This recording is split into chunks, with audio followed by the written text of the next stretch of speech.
प्रभु राम अपने नए महल में 22 जनवरी को आने वाले हैं और उनकी तैयारियां आप तो देख ही रहे, लगातार जोरों शोर से इन दिनों चल रही है।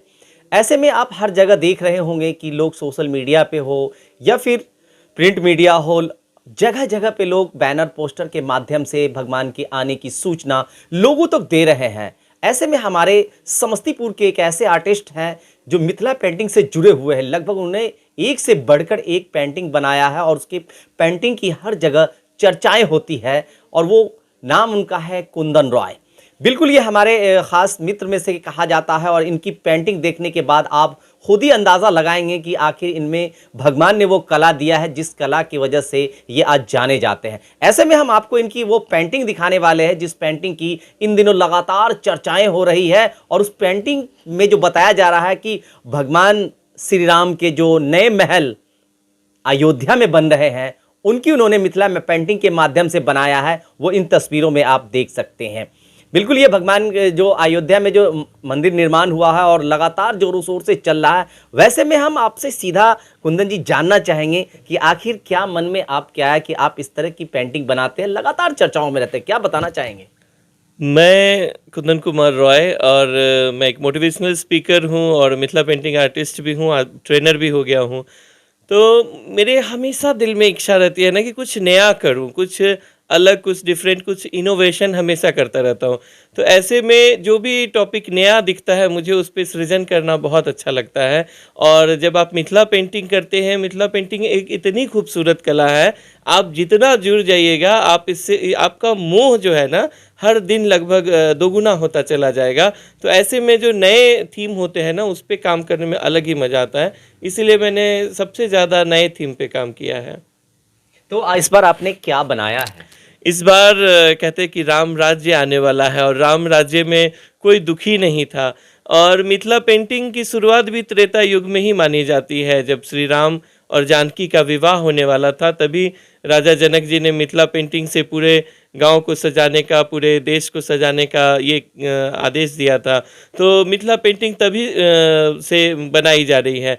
तो ऐसे में जब श्री राम लला जो हमारे पाहुन कहे जाते हैं मिथिला के, तो वो अपने नए महल में आने वाले हैं। तो उस महल की मैंने तस्वीर एक बनाया जो मिथिला पेंटिंग स्टाइल में है और उसके पीछे में मैंने जय सिया राम का उद्घोष आजकल बहुत चल रहा है और हमें कहते कि ये उद्घोष जो है जो भी लेता है वो एकदम पवित्र हो जाता है उसका मन। तो वो उद्घोष मैंने वहाँ पे लिखा और उसके अंदर में जो ये राम लला विराजमान है और ये बहुत ही फेमस तस्वीर है मिथिला पेंटिंग में, जहाँ माता जानकी जी, प्रभु राम, उनके अनुज और उनके जो भक्त हैं, अनन्य भक्त हैं श्री हनुमंत जी, तो वो विराजमान है। तो ये पेंटिंग अभी खासा चर्चा में है। तो आज आपने और भी कौन कौन सा पेंटिंग बनाया वो दिखाएंगे? ये जब से वो मंदिर तैयार हो रहा है, जब से मैंने ये सीरीज बनाया है जिसमें मैंने सीता जी के जन्म से लिया है कि किस तरह राजा जनक जी जो हैं वो उनको कहा जाता है कि सूखा पड़ गया था, अकाल पड़ गया था, वही हल चलाएंगे तो वर्षा होगी। और जब वो हल चलाते हैं तो आप देखते हैं कि मटके के अंदर से माता सीता जी का प्रादुर्भाव होता हुआ दिखाई दे रहा है, उनका जन्म होता है मटके में। और उसके बाद मैंने बाल राम को दिखाया है जिसकी प्राण प्रतिष्ठा अभी होने वाली है 22 जनवरी को। इसमें बाल सीता को दिखाया है और उनके हाथों में भी धनुष है।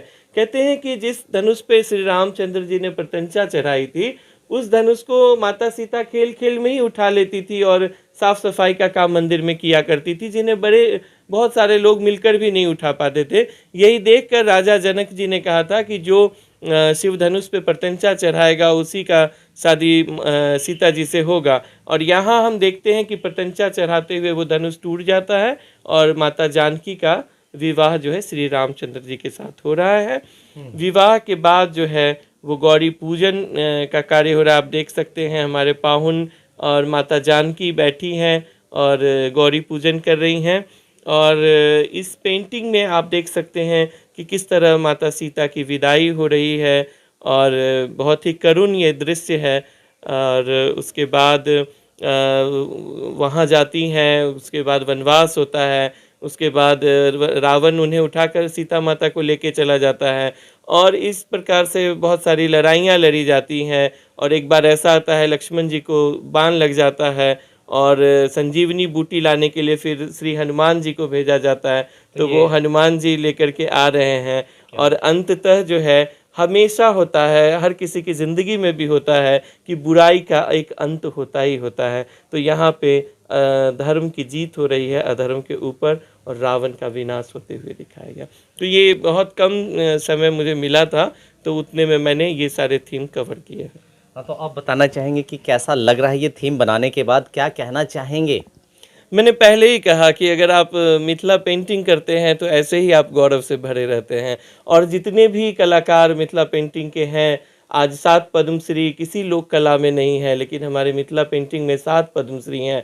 और वो ज़्यादा पढ़ी लिखी नहीं है, बहुत बड़े घरानों से नहीं है, लेकिन अभावग्रस्त जीवन में भी फूलों से, पत्तों से रंगों को निकाल कर, दिए की बाती में से काला रंग निकाल कर उन्होंने सृजन किया एक नव संसार। और आज पूरी दुनिया में मिथिला पेंटिंग का डंका बजा हुआ है। ऐसे में मैं उसका एक छोटा सा इकाई हूँ। यही मेरे जीवन की सबसे बड़ी पूंजी है।